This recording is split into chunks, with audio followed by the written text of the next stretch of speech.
Captain Deho stepped off the landing ramp and looked around the alien planet.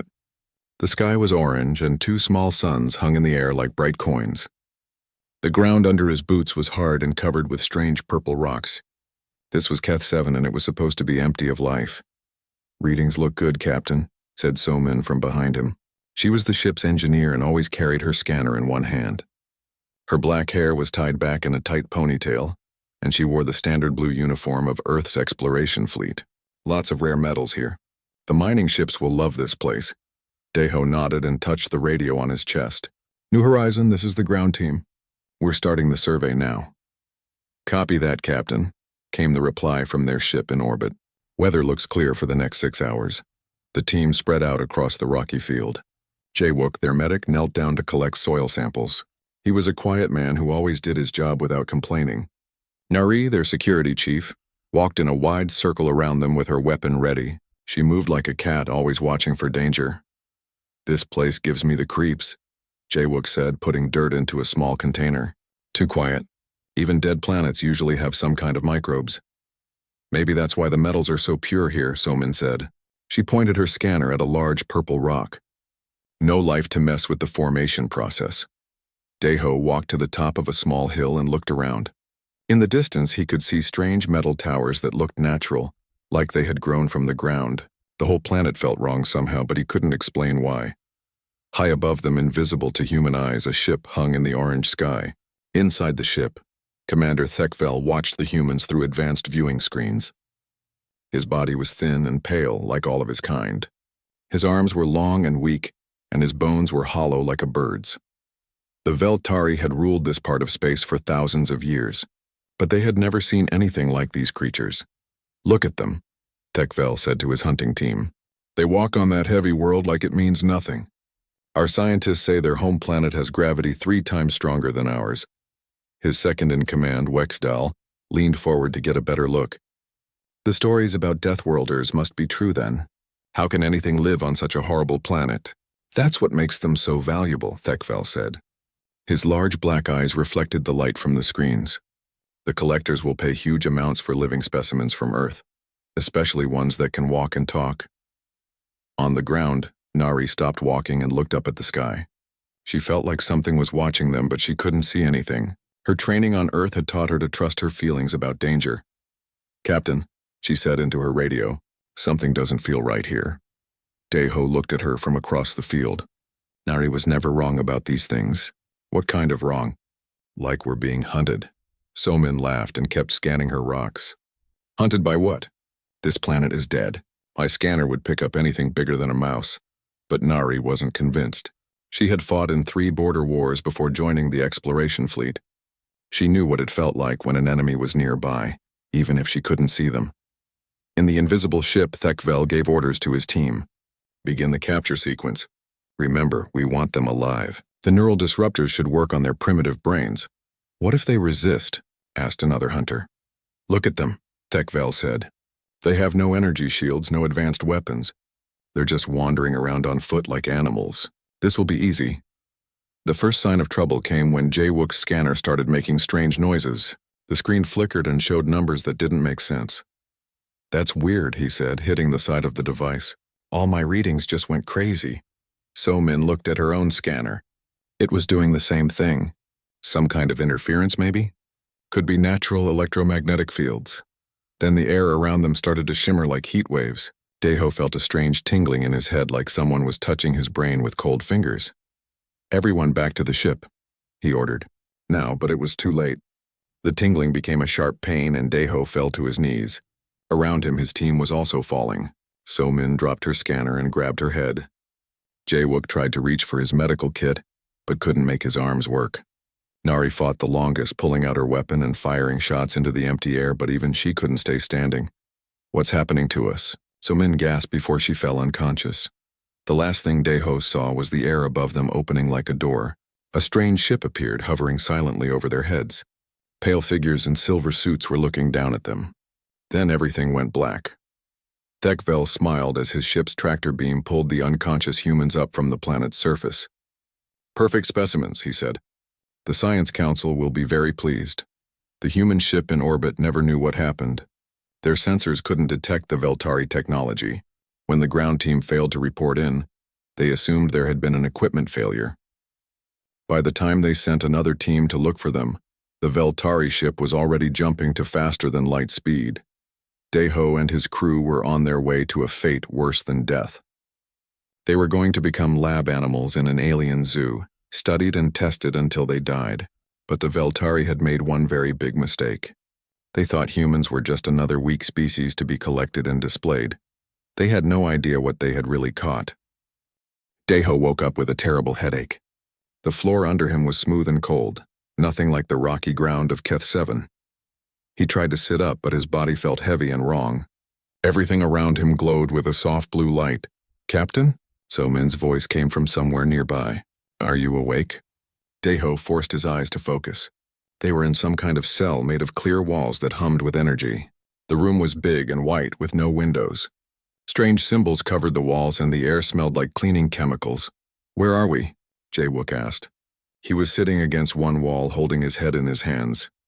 "Not on Keth 7 anymore," Nari said. She was already standing and testing the walls of their prison. When she touched the clear barrier, blue sparks jumped at her fingers.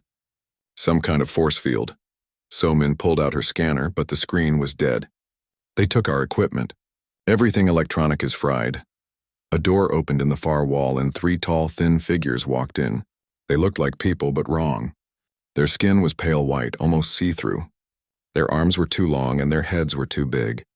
They wore silver clothes that seemed to float around their thin bodies. The one in front spoke, but the words came from a small device on his chest, not his mouth. "Greetings, specimens from the Deathworld Earth. I am Scientist Prime Nalketh. You are now subjects in our research facility." "Subjects?" Deho stood up slowly. Even in the lighter gravity here, his legs felt shaky. "We're people, not lab rats." Nalketh tilted his big head to one side. "Interesting. The specimens can form complex speech patterns. Most species from high-gravity worlds are too primitive for language." "Let us go," Nari said. Her voice was calm, but Deho could see the anger in her eyes. "Our ship will come looking for us." "Your ship believes you died in an equipment accident," one of the other aliens said. This one wore different symbols on his silver suit. "I am Guard Captain Wexdal. Your primitive technology cannot detect our ships." The third alien stepped forward. He was smaller than the others and seemed excited. "Look at their muscle density, Nalketh. And their bone structure. How do they even move with such heavy skeletons?" "That is what we will discover, researcher Morthek," Nalketh said. "These creatures come from a world of constant danger. Crushing gravity, deadly weather, and violent predators. They must have incredible survival abilities." Jae-wook stood up carefully. "If you know so much about Earth, then you know humans don't like being caged." Wexdal made a sound that might have been laughter. "Many species dislike captivity at first. You will adapt or die like all the others." "Others?" So-Min asked. "We have studied over 40 different species in this facility," Nalketh said. "Most prove too fragile for proper research, but you Deathworlders should last much longer." The aliens left through the same door they had entered. Deho heard multiple locks clicking into place. "Well, this is bad," So-Min said, sitting down on the floor. Nari was still testing the walls of their cell. The force field covered all 6 sides, making a perfect cube around them. "The energy barrier extends all the way around us. No gaps, no weak points I can see. Can you break it?" Deho asked. "Maybe if I had the right tools. But they took everything." Jae-wook was examining the floor near one corner. "There's some kind of scanning device here. It's watching us all the time." "Let it watch," Deho said. "Right now we need to figure out where we are and how to get out." Over the next few hours, they learned more about their prison. Food appeared through a slot in one wall 3 times a day. It looked like gray paste and tasted like nothing, but it kept them alive. Water came from a small spout near the floor. There was a waste disposal area in one corner that cleaned itself with bright lights. The gravity was much lighter than Earth normal. Deho found he could jump almost to the ceiling without trying hard. So-Min discovered she could lift heavy objects that would have been impossible back home. "This might actually help us," she said, testing her strength by lifting the metal water spout. "If we can find a way out of this box, we'll be stronger than anything on this planet." "First, we need to understand their technology," Nari said. She was watching the ceiling where small lights moved in patterns. "These aliens are advanced, but they might have weaknesses we can use." Jae-wook was studying the force field walls. Look at this. The energy pattern changes every few minutes. It's like it's checking to make sure we're still here. A security feature, Somin said. It probably has sensors that detect if we try to break through. So we don't break through, Deho said. We make it let us through. That night, as they tried to sleep on the cold floor, Wexdal and Morthek came back. They stood outside the cell and talked in their own language, but the translation device still worked. They are stronger than the Terran samples we captured before, Morthek said. The previous specimens died within days. These 4 have been here a week and show no signs of breaking, Wexdal agreed. Perhaps the reports about their homeworld were not exaggerated. What reports? Somin asked, but the aliens ignored her. Tomorrow we begin the physical tests. Nalketh's voice came from a speaker in the wall. We must document their abilities before they deteriorate. After the aliens left, the humans huddled together in the center of their cell. Physical tests, Jawook said quietly. That doesn't sound good. They want to see what we can do, Nari said. That might be our chance. If they take us out of this box, we'll have room to move. And they'll have weapons, Deho pointed out. Maybe. But did you see how thin they are? How carefully they move? I don't think these people have ever been in a real fight. So Min nodded. Their bones look hollow, like birds. And they're all wearing those floating clothes. Probably because they can't support much weight. Low-gravity world, Jawook said. Weak muscles, fragile bones. They've probably never had to deal with real physical danger. Deho looked around at his team. They were tired and scared, but they were still thinking. Still planning.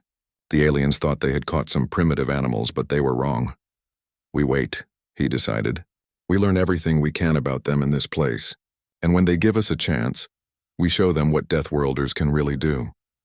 Outside their cell, the Veltari scientists made notes about their subjects' behavior. They recorded the human sleep patterns, their social interactions, and their obvious intelligence. But they missed the most important thing. They didn't see the look in the humans' eyes, the look of predators planning their escape. 3 weeks passed in the White Prison. Every day, the aliens came to watch and take notes. They tested the humans' strength by making them lift heavy objects. They measured how far they could jump in the low gravity. They recorded how fast their wounds healed when they got small cuts. Somin spent most of her time studying the force field walls. She couldn't touch them without getting shocked, but she could watch the patterns of light that moved through the energy barrier. After days of careful observation, she started to understand how the system worked. It's not as complex as I thought, she told the others during their daily exercise time. The aliens let them walk around their cell for 1 hour each day, and they had learned to use this time for quiet planning. The force field runs on a simple power cycle. Every 12 minutes, it switches to a backup system for exactly 30 seconds.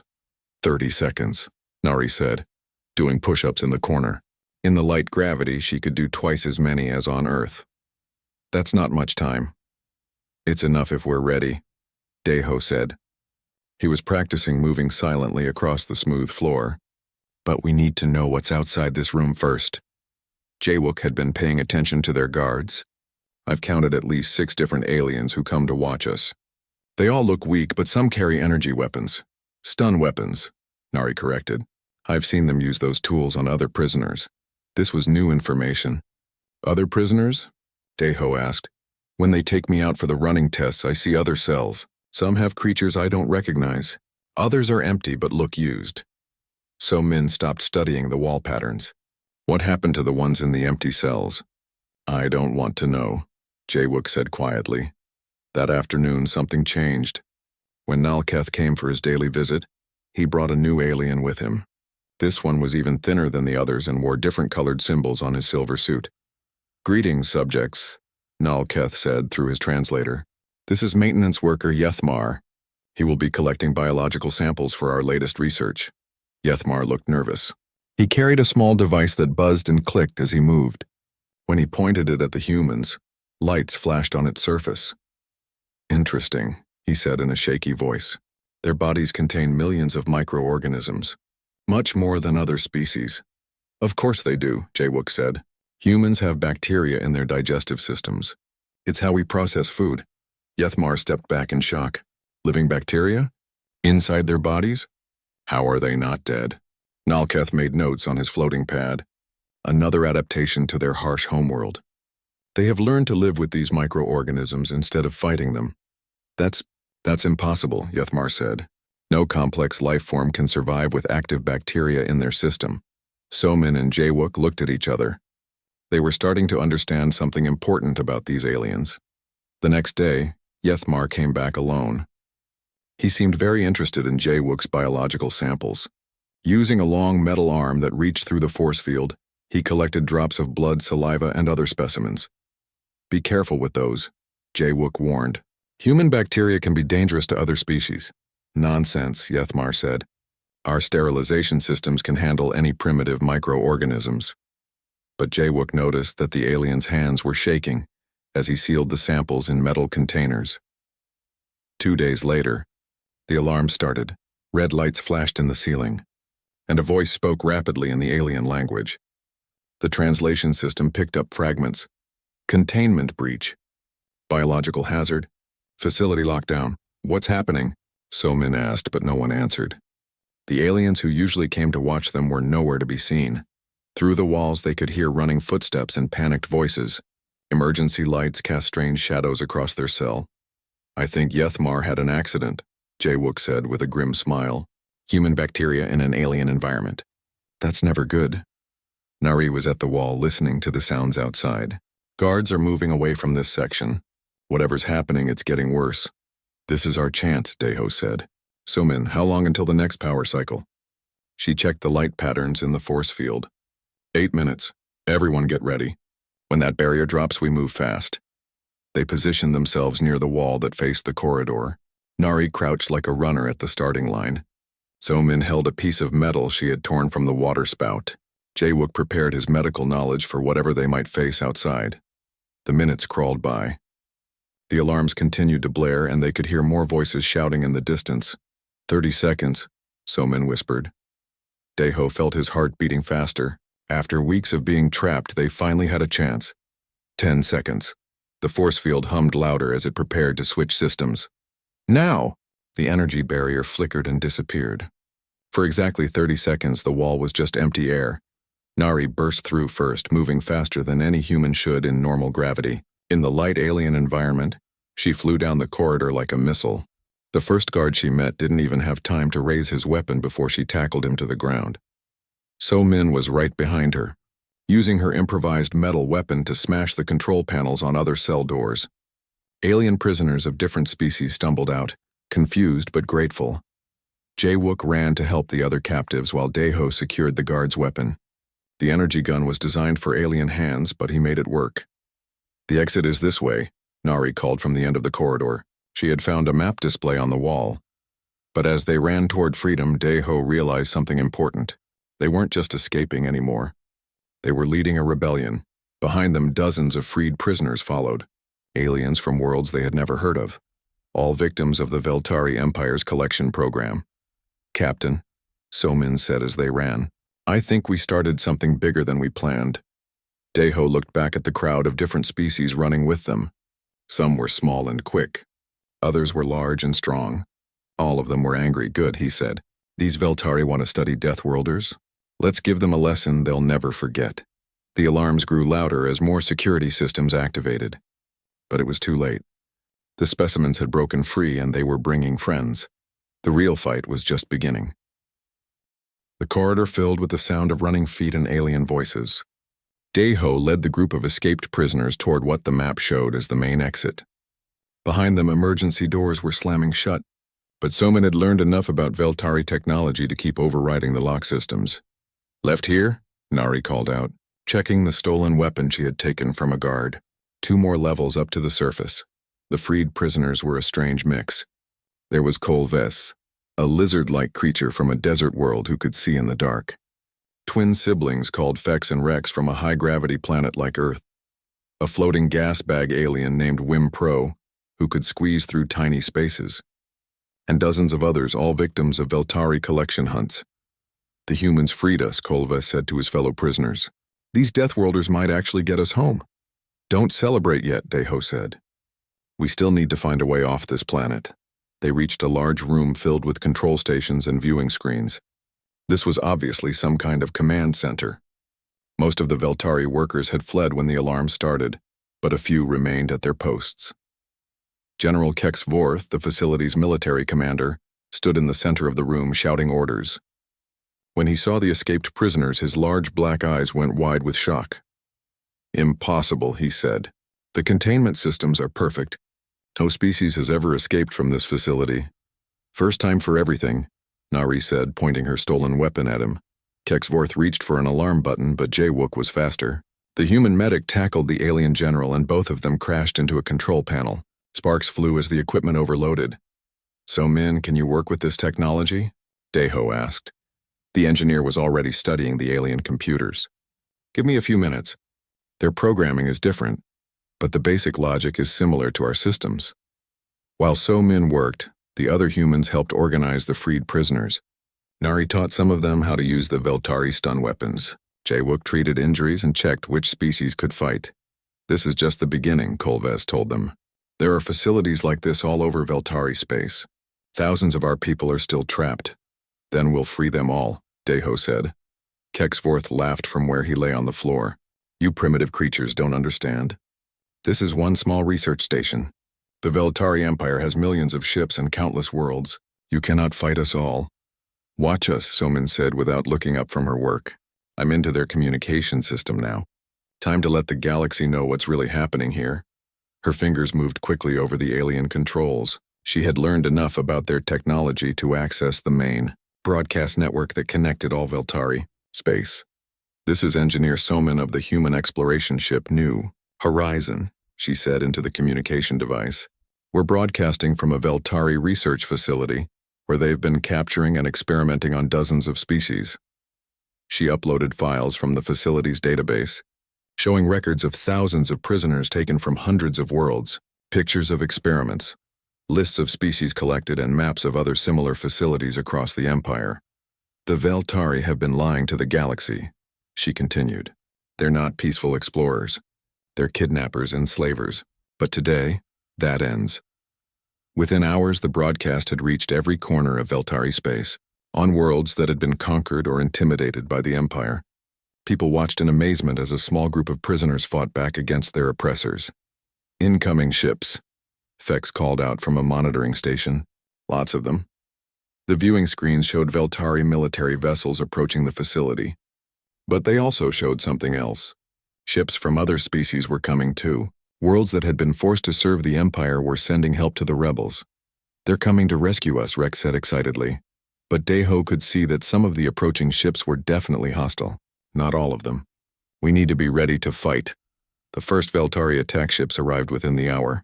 They fired energy weapons at the facility, trying to destroy the evidence of their crimes, but the building's shields held, and the freed prisoners fired back with captured weapons.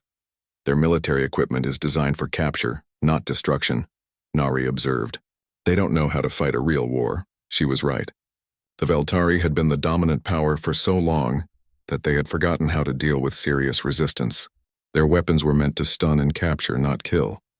Their ships were built for intimidation, not battle. When the first rescue ships from allied species arrived, the Veltari forces retreated immediately. "This is Captain Texorm of the Kitherian Republic," came a voice over the communication system. "We received your broadcast. How can we help?" Somin coordinated with the rescue ships while Deho planned their next move. The facility was secure, but this was just one small victory. "We have the locations of 47 other research facilities," Kolves reported, "plus main military bases in the homeworld capital. We can't attack them all," Jaywook said. "We don't have enough ships." "We don't need to attack them," Deho realized. "We just need to free enough prisoners to start uprisings on each world." Over the next several days, their small rebellion grew into something much larger. Ships from dozens of species joined their fleet. Former prisoners taught others how to override Veltari technology. Combat techniques developed on harsh worlds like Earth were shared with species who had never known real warfare. But the most important weapon was information. Somin's broadcast had shown the galaxy what the Veltari really were. Worlds that had seemed loyal to the Empire were secretly preparing to rebel. "The humans started this," Wimpro told a gathering of freed prisoners, "but now it belongs to all of us." General Kexvorth, still held prisoner in the command center, watched the rebellion grow with growing fear. "You don't know what you've done," he told Deho. The Empire will never allow this to continue. They'll destroy entire worlds to stop you. Let them try, Deho said. The galaxy is awake now. Your empire built itself on fear and lies. But fear only works when people believe they're helpless. On the viewing screens, more ships kept arriving. The rebellion was spreading faster than anyone had imagined. What happens now? So Min asked. Deho looked around the command center at the dozens of different species working together. Creatures from worlds across the galaxy, united by their shared desire for freedom. Now we finish what we started, he said. We're going to tear this empire apart, one prison at a time. The Veltari had made the mistake of capturing humans, thinking they were just another primitive species to be studied and displayed. But humans had brought something to the galaxy that the Empire had never faced before. Hope. 6 months after the first prison break, the Veltari Empire was falling apart. What had started as 4 humans escaping from a research facility had become a galaxy-wide revolution. On dozens of worlds, former prisoners led uprisings against their captors. Deho stood on the bridge of the rebel flagship, a captured Veltari command vessel that Somin had modified with technology from a dozen different species. Through the large viewing window, he could see the Veltari homeworld hanging in space like a pale blue marble. Final approach to the capital. Nari reported from the weapon station. Their defense fleet is in full retreat. It was hard to believe how quickly everything had changed.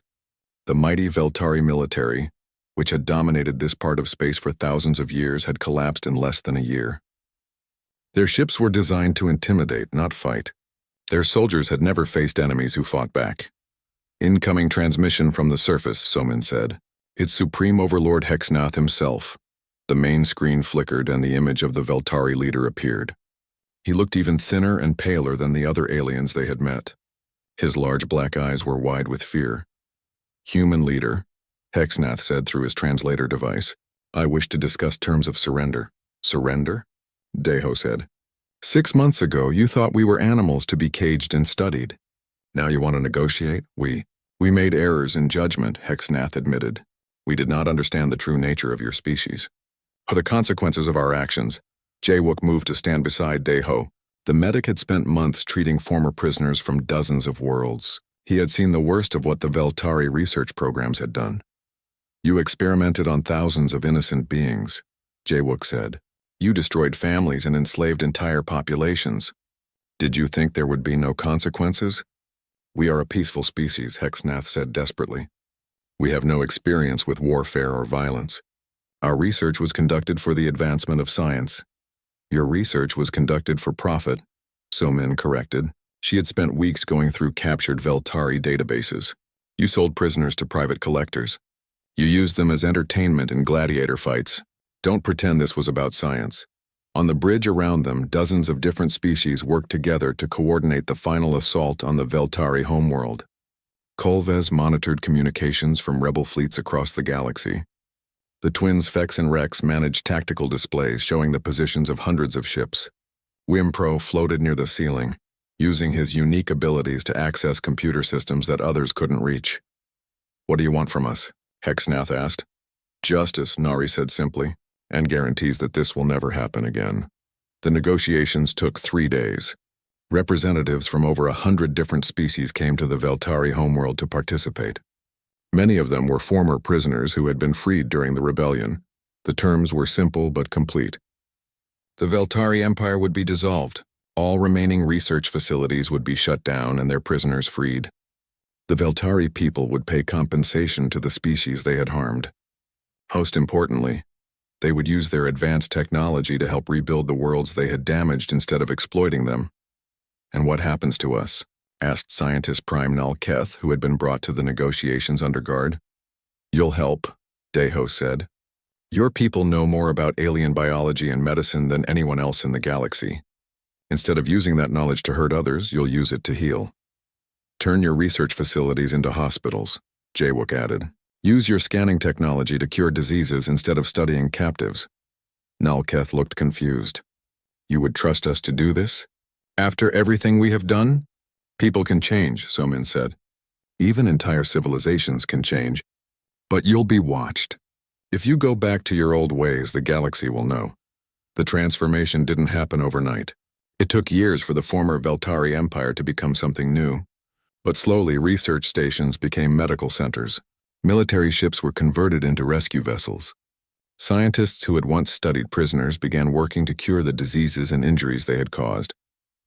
Kolves became the first director of the new Galactic Medical Corps, working with former Veltari scientists to bring advanced healthcare to worlds that had never had it before. The twins Fex and Rex founded a defense alliance to protect smaller species from future threats. Wimpro established a communication network that connected every world in the galaxy, making it impossible for anyone to disappear without others knowing. And the humans? They became something unexpected. Not conquerors or rulers, but teachers. Nari trained security forces for dozens of worlds, showing them how to fight when necessary, but also how to make peace. Somin shared Earth's engineering knowledge, helping other species build better ships and cities. Jaewook worked with the Medical Corps to develop new treatments for species across the galaxy. Daeho found himself serving as an ambassador, traveling between worlds and helping to settle disputes before they became wars. "It's funny," he said to his team during one of their rare reunions. They were on a space station orbiting a world that had been turned from a prison planet into a thriving colony. "We came out here to explore and find resources. Instead, we ended up changing everything." "Did we, though?" Somin asked. "Or did we just give other people the courage to change things themselves?" Through the station's windows, they could see ships from hundreds of different worlds coming and going. Species that had been enemies for generations were now working together. The galaxy was more connected and peaceful than it had ever been. "The Veltari made one mistake," Nari said. "They thought humans were just another species to be collected and studied. They didn't understand what we really are." "What are we?" Jaewook asked. Daeho thought about it for a moment. "We're the species that doesn't stay caged. On the planet below, former prisoners from dozens of worlds lived and worked together in cities built with technology from across the galaxy. Children who had been born in Veltari research facilities were now free to explore their own worlds and learn about their heritage.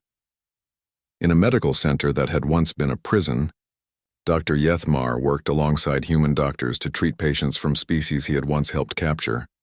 He had been one of the first Veltari to join the rebellion, after seeing how his carelessness with human bacteria had exposed the weaknesses of his own people. "The humans taught us something important," he told his patients.